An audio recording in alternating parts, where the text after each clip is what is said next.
Escalating anger on the streets of Minneapolis, with protesters citing not just the fatal shooting of 37-year-old Renee Good, but aggressive tactics by Immigration and Customs Enforcement. They're asking for IDs and passports if you happen to look like you're Latino or you're Somali. Mayor Jacob Frey, along with Minnesota Governor Tim Walz, now under federal investigation by the Department of Justice over an alleged conspiracy to impede federal immigration officers. Renee Good.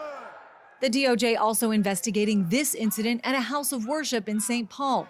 Protesters said to be following online claims the church's pastor works for ICE, as critics condemn the action. These are the people who will say they have a First Amendment right to speak, but they just trampled on the First Amendment right of that church to be able to worship. The Department of Homeland Security defending its tactics, sharing photos of undocumented criminal migrants who have been arrested.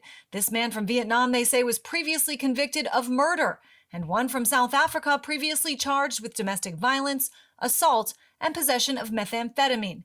DHS Secretary Kristi Noem announcing in the last 6 weeks, 3,000 criminal illegal aliens have been arrested in Minneapolis.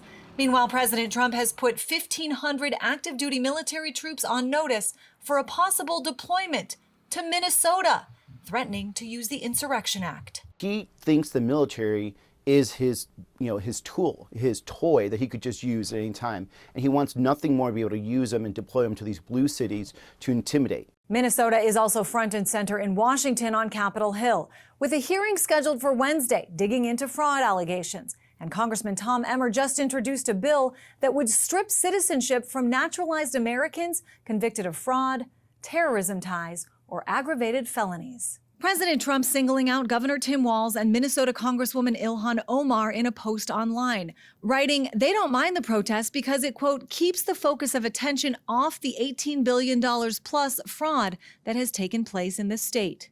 This video alleging widespread daycare fraud, one of the reasons for the increased ICE presence in the first place.